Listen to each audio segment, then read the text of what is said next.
በቢሊዮን የሚቆጠሩ ሰዎች የሚያመልኩት ታሪክን ለሁለት የከፈለውና የምናውቀውን ዓለም የለወጠው ኢየሱስ ክርስቶስ በእርግጥ በምድር ላይ ኖሮ ያውቃል ወይንስ ሙሉ ታሪኩ በረቀቀ መንገድ የተፈበረከ ተረት ነው? ብዙዎች ይህንን ጥያቄ የሃይማኖትና የእምነት ጉዳይ ብቻ ሊያደርጉት ይፈልጋሉ። ነገር ግን ሳይንቲስቶችና አርኪኦሎጂስቶች መሬት ውስጥ የተቀበሩ ታሪክን ሙሉ በሙሉ የሚቀይሩ 7 አስደንጋጭ ማስረጃዎች አግኝተዋል። ተቺዎች አፍ ያስያዙት እነኚህ ግኝቶች ምንድን ናቸው? ሰላም ጤና ይስጥልኝ የድብቅ ዓለም ቤተሰቦች፣ ዛሬ ወደ የተደበቁት የታሪክ ምስጢሮች እንጓዛለን። ከመጀመራችን በፊት ይህንን እውነት ለማወቅ ዝግጁ ከሆናችሁ አሁኑኑ ሰብስክራይብ በማድረግ የቻናላችን ቤተሰብ ይሁኑ። አሁን ቀጥታ ወደ መጀመሪያውና እጅግ አከራካሪው ማስረጃ እንለፍ። አንደኛው እጅግ አከራካሪው ማስረጃ የቱሪን ከፈን። ይህ የሰው ምስል ያረፈበት የጥንት ጨርቅ ኢየሱስ ከተሰቀለ በኋላ የተገነዘበት ነው ተብሎ ይታመናል። በቅርቡ የኢጣሊያ ሳይንቲስቶች እጅግ ዘመናዊ ኤክስሬይ ቴክኖሎጂ በመጠቀም ጨርቁን መርምረውታል። ውጤቱ ምን የሆነ ይመስላችኋል? ጨርቁ የተሰራው ልክ ከ2000 ዓመታት በፊት ማለትም በኢየሱስ ዘመን መሆኑን አረጋግጠዋል። በጨርቁ ላይ ያለው የደም ምልክት የታሪኩን እውነተኛነት ያጠናክራል። ነገር ግን ክርክሩ በዚያ አላበቃም። ሲሴሮ ሞራይስ የተባለ የብራዚል የግራፊክስ ባለሙያ በበኩሉ ይህ ጨርቅ የጥንት ክርስቲያኖች በጥበብ የሰሩት ድንቅ የጥበብ ሥራ እንጂ እውነተኛ ከፈን አይደለም በማለት ሌላ ጥርጣሬ ፈጥረዋል። ክርክሩ አሁንም ቀጥሏል። ሁለተኛው ማስረጃ ከመጽሐፍ ቅዱስ ውጭ ያሉ ምስጢራዊ ጽሑፎች የኢየሱስን መኖር የሚነግሩን ክርስቲያኖች ብቻ አይደሉም። ለክርስቲያኖች ጥላቻ የነበራቸው የሮማና የአይሁድ የታሪክ ጸሐፊዎች እነ ጆሴፈስ እና ታሲተስ ጭምር ስለሱ ጽፈዋል። የታሪክ ምሁራን እንደሚሉት በጥንት ዘመን የነበረ አንድም ጠላት ወይም ታሪክ ጸሐፊ ኢየሱስ የሚባል ሰው በምድር ላይ መኖሩን ተጠራጥሮ አያውቅም። በሦስተኛ ደረጃ የተገኘው ማስረጃ ግን አስደንጋጭ ነው። በ1986 በኢየሩሳሌም በተደረገ ቁፋሮ ጆሐናን የተባለ ሰው አጽም ተገኘ። የሚገርመው በትላልቅ ሚስማሮች የተቸነከረ የተረከዝ አጥንቱ አብሮ ወጥቷል። ይህ ግኝት በሮማውያን ዘንድ ስቅላት እንዴት ይፈጸም እንደነበር ከመረጋገጡም በላይ እንደ ኢየሱስ ያሉ የመንግሥት ጠላቶች የተባሉ ሰዎች እንኳ ከተሰቀሉ በኋላ የክብር የመቀበር መብት እንደነበረባቸው በተጨባጭ አሳይቷል።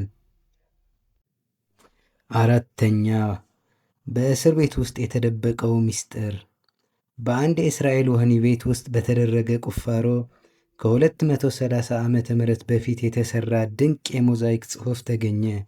ጽሑፉ እንዲህ ይላል: ኤኬፕተስ የተባለችው እግዚአብሔርን የምትወድ ሴት ይህንን ማዕድ መታሰቢያ ይሆን ዘንድ ለታላቁ አምላክ ለኢየሱስ ክርስቶስ አቀረበች የሚል ነበር።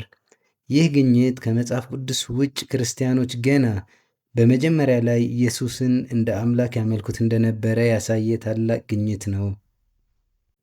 አምስተኛ የሐዋርያት ቤተ ክርስቲያን መገኘት። በ2017 አርኪኦሎጂስቶች በዮርዳኖስ ወንዝ አቅራቢያ አንድ ታላቅ የባይዛንታይን ሕንፃ ፍርስራሽ አገኙ። ይህ ቦታ የኢየሱስ ደቀ መዛሙርት የነበሩት የጴጥሮስ፣ እንድርያስና ፊልጶስ መኖሪያ የነበረችው ታሪካዊቷ የሐዋርያት ቤተ ክርስቲያን መሆኗ ተረጋግጧል። ይህ ፍርስራሽ በወንጌል ላይ የተጠቀሱት ታሪኮች እንዲሁ በአየር ላይ የተፈጠሩ ሳይሆኑ እውነተኛ ቦታዎች መሆናቸውን ያረጋግጣል። ስድስተኛ ኢየሱስን ለማዋረድ የተሳለ ስዕል። በሮም ከተማ ከ2000 ዓመታት በፊት በአንድ ግድግዳ ላይ የተቀረጸ ስዕል ተገኘ። ስዕሉ አህያ ራስ ያለው የተሰቀለ አካልን የሚያሳይ ሲሆን ከስር ደግሞ አሌክሳሚኖስ አምላኩን እያመለከ ነው የሚል የማፌዝ ጽሑፍ አለበት።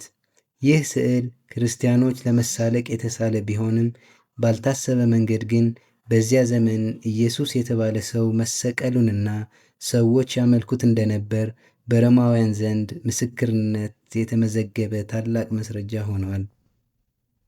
እናም በመጨረሻ መላውን ዓለም ያስደነገጠው ቁጥር 7 ማስረጃ የያዕቆብ ሳጥን በመባል የሚታወቀው ጥንታዊ የአጥንት ማስቀመጫ ሳጥን በላዩ ላይ ምን የሚል ጽሑፍ አለበት መሰላችሁ? ያዕቆብ የዮሴፍ ልጅ፣ የኢየሱስ ወንድም። የታሪክ ምሁራን እንደሚሉት በእነዚያ ዘመናት የአንድ ሰው ስም በሳጥን ላይ ሲጻፍ የወንድም ስም አይጠቀስም ነበር። የወንድሙ ስም የሚጠቀሰው ወንድሙ እጅግ በጣም ታዋቂና ታላቅ ሰው ከሆነ ብቻ ነው። ምንም እንኳን ስለ ሳጥኑ ትክክለኛነት ብዙ ክርክሮች ቢኖሩም እውነተኛነቱ ከተረጋገጠ ግን ይህ ሳጥን የኢየሱስን ቤተሰባዊ ትስስር በቀጥታ የሚያሳይ ትልቅ አርኪኦሎጂያዊ ግኝት ነው። እነዚህ ሁሉ አርኪኦሎጂያዊ ቁፋሮዎች፣ ጥንታዊ ጽሑፎችን እና ሳይንሳዊ ምርምሮች በአንድ ላይ ሲደመሩ የሚነግሩን አንድ እውነት አለ። ከ2000 ዓመታት በፊት በምድር ላይ ታሪክን ሙሉ በሙሉ የቀየረ አንድ ታላቅ ሰው በእርግጥ ኖሮ አልፏል። እናንተስ ምን ታስባላችሁ? ከነዚህ 7 ማስረጃዎች መካከል ይበልጥ ያስደነገጣችሁ የትኛው ነው? አስተያየታችሁን ኮሜንት ላይ አስቀምጡልኝ። ቪዲዮ ከተመቻችሁ ላይክ በማድረግ ቀጣይ በሌላ ታሪክ እስክንገናኝ ድረስ ቻው።